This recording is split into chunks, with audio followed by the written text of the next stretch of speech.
The first half against Man City is every piece of evidence as to why we are not going to win the Europa Cup. The second half against Man City is every piece of evidence why our fan base is clinging on for dear life as to why we might win it. So that's how I will sum up the entire season. The first half and second half of Man City is why the fan base, in my opinion, is away with the fairies, but may be justified. But at the same time, the evidence is clear. Any European side that is defensively savvy, that knows how to lock it down and has got some killers up top to take the chances they create, they will knock us out of Europe, and that day will come. And that's the best way I can describe it. The first and second half sums it all up for me regarding why we suddenly think, after crashing out of every domestic cup, we're now going to win the second best competition in European football. Lubo, let me ask you. I mean, I think what Stel said there, I think he's 100% put it really well in one sentence. Do you feel the same? Because the first half versus Man City really did show just how tactically awful we are as a football team. And the second half, where we have a 15-minute spell where we look like we might equalise, gets everyone going again. Is Stel right? Or is he just the most negative Tottenham fan in the world? So Why is Marlon head? Why are you nodding your head, Marlon? I'm about to get you, Phil. I'm about to get you. He's like, yeah. You start on me, I'll start on your back. Is Stel right? Well, first of all, can I just say, I want everybody who hasn't subscribed on here tonight to subscribe, because I am touched that my mate Savva has, at the last minute, put on an Archie Gray celebration podcast tonight. So big up, Savva. That is a blinder.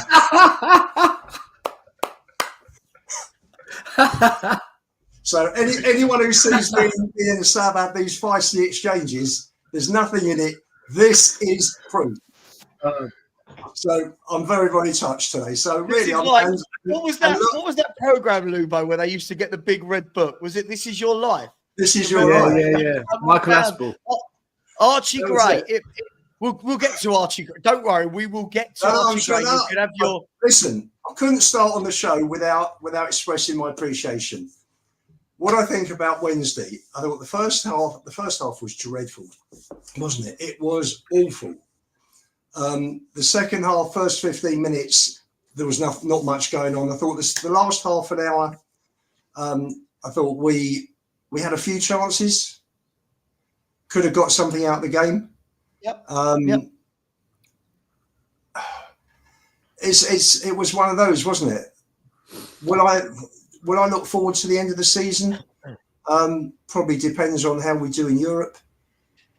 The league's finished pretty much. I mean, you know, whether we won, lost or draw on Wednesday, we weren't going to be challenging for Europe. I mean, I went through you look at the away games. You got Chelsea, Villa, West Ham, Liverpool, Wolves, and who am I missing? There's one more, Fulham.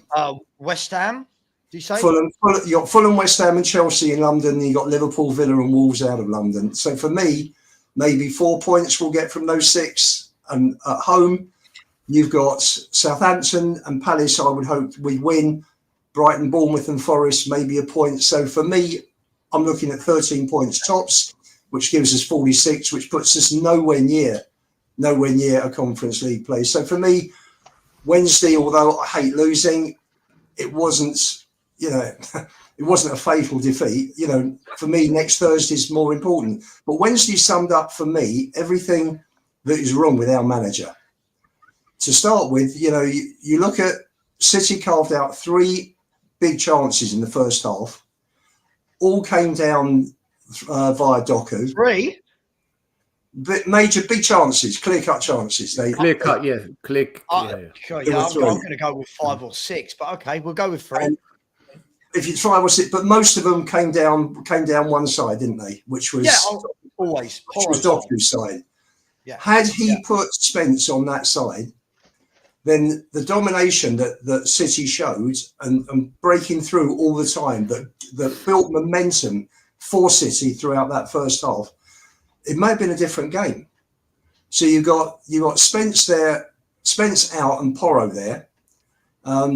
Johnson, I mean, well, I thought we played with 10 men. So for me, he should have started with Spence. He should have pushed Johnson into the middle instead of Tell. It wasn't a game for Tell. And I would have played, I suppose, Kulu. Porro and Kulu needed the rest, and they needed the rest more than a week. I know it's 8 days between games, but those boys are knackered, and 8 days isn't really going to help too much. Yes, it is. yes, it is. Who are we kidding, Lubo? If these guys are knackered, Sav, 8 days, a week's not going to do much, is it?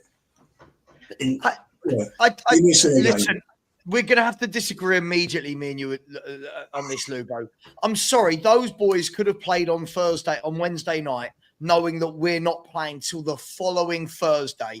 He could have wrapped them in cotton wool for 7-8 days, given them massages, I don't know, happy endings, I don't know, whatever you want to do with the players. But based on current form, Sav, do you think Porro and Kulu deserved a place? I don't. I think they've been Pedro Porro doesn't deserve it, man. He's just there because it's his really. Kulu played well last game against Leicester. Did he? Did any of them play well against?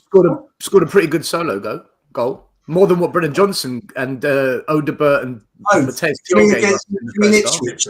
Ipswich. Yeah, against Ipswich. Sorry, yeah.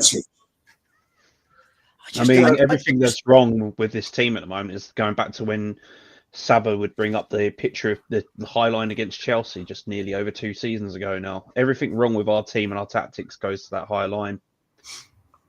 And nothing's changed, Corey. Obviously that high line, which, you know, it's a shame I don't still have the picture available. Oh, hang on. Yeah, of course I bloody do. There it is. I get that was the extreme and we were down to 9 men and it was just crazy. But again, I think the tactics against Man City, they're one of the only clubs that have out-and-out wingers. And what I mean by that is wingers that actually do what wingers do. You know, beat a man, run at them on the outside. Most other people, you look at Mo Salah, he wants to cut in. You know, Sonny wants to cut in. All these people. You've got two wingers but you've got two wingers that love running at fullbacks, and our manager doesn't know how to snuff that out. The one game where I want Kulu as a defensive-minded winger to be sitting in front of Porro to protect him, he's not playing. That's the game Johnson plays there. The one game I want Jed Spence at right back or left back to cover Savio, or he just gets it all wrong. And again, the midfield three, Lubo, it almost felt to me that he went for the three that are easier on the eye, right? Now, don't get me wrong. We could talk about how good Sarr and Basuma are or not all day long. But what they do is they offer legs and they will break up play. He's gone for the three players that don't do that against a midfield of Kovacic, Nico, with with Mamouche running from deep. And I just thought he got everything criminally wrong again. It just goes to show how tactically inept this manager has been. I mean, I said it 18 months ago when we first got him. This manager isn't going to do it for us and he's going to make us look stupid. The amount of hate and crap I had thrown on me that time I came on and said that to you 18 months ago, Sav, it's now being proven to fruition, really, isn't it? The guy's taken us from 5th to 13th, out of 2 cups in the space of 4 days, and I don't care about the whole is he doing it right or isn't he doing it right thing anymore. This guy is continuously getting injuries through players. He's got a track record of it at clubs previous. And even Eric the Lion came out and said this guy doesn't do coaching right. I mean, how far down this rabbit hole do we need to go with this manager before the fans wake up and think, oh, yeah, maybe he isn't good enough? Superheroes want to kill me. Why? Because I own a secret, which once revealed will make them beg for their lives. Oh, yeah, maybe he isn't good enough. The thing is, Pep changed his system as well, because he lost 2 games to Spurs in the season. We were saying this on my channel. If you notice, Man City weren't high intensive pressing the whole game. They actually backed off a bit. And what they did was their defense wasn't high up, it dropped. And what they said was, look, we'll give up a bit of possession to you, Spurs, but when you do try and break on us, we're deeper because we know if you get in behind, that's where we're in trouble. And they actually nullified us. Pep tactically changed his team to he didn't change his strategy. His strategy of possession-based football remained. But his tactic was let's just drop it a bit, give them space in front of the back four, but not behind. And do you know what?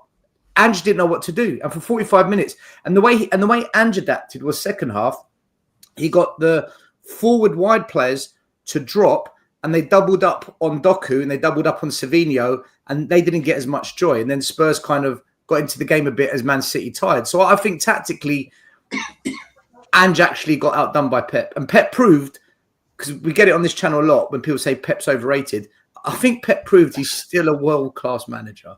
He is. He's just having that downturn with the players at the moment. He's got to recycle the old guard out, getting players in now that are hungrier. They can do it right, whereas teams like us, we seem to think we're doing it right, but we're doing it wrong completely. They need they're still fourth. So, you know. Oh, they'll finish this on the season back of a bad season. They'll probably finish second. Well, they finish second. They'll probably win the FA Cup. Yes, they're the overwhelming favourites for the FA Cup, by the way. Everyone's out now, aren't they? Everyone's out. I looked at this earlier because I did a video on my other channel, and you can get Man City. The lowest odds you can get Man City is 6-4, and then the next team is Newcastle United at 7s or 5s to 1. Like, they are so far out there as the favourites. But I think Stell's right there, right, guys? Like, you know, Man City for me almost did to us what Newcastle did. If you want to remember back to the Newcastle game at 2-1 at White Hart Lane, I'll always call it that. Sorry, always. Right.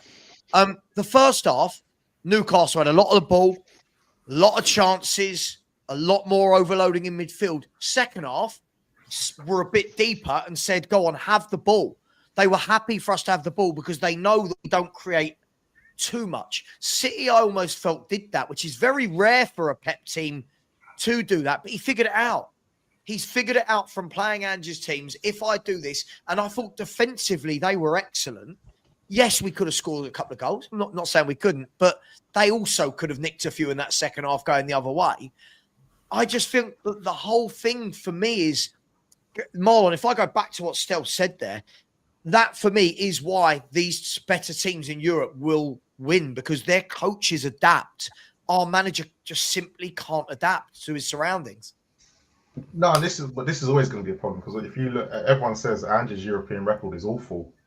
He done crap at Celtic in Champions League and in the Europa League when he got there, and this will always happen when you come up against big coaches. And has he learned? I don't know.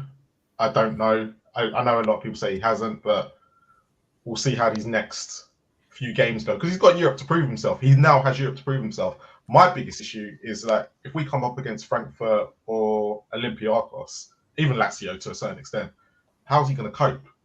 I really can't see how he's going to cope against those teams. And it's just a case of, will his team be able to get him out of trouble? Because for me, resting Jed Spence against City will always be criminal. I don't get it. If he was going to rest, and the reason why I'm going to say it's shocking is because if he's going for the rest excuse, why the hell was Bergvall in the team then? Because Bergvall's played more than Spence over the last month. Probably played more minutes. But yeah, Bergvall's sitting in a position which was going to do the most running. So it made no sense. Well, just look at the two. Sorry, man. Carry on. I was going to say, look at both of what Anne just said about Spence over the season. At the beginning, I made it hard for him. And then coming out with once Destiny's back and Poro's back, I don't think he'll be in the first team. I mean, what has this kid got to do to prove that he's a better choice to pick? He's come on 3 games, 2 man of the matches, a goal, assist. What's the other 2 done? Just makes me shake my head. Can we talk about Spence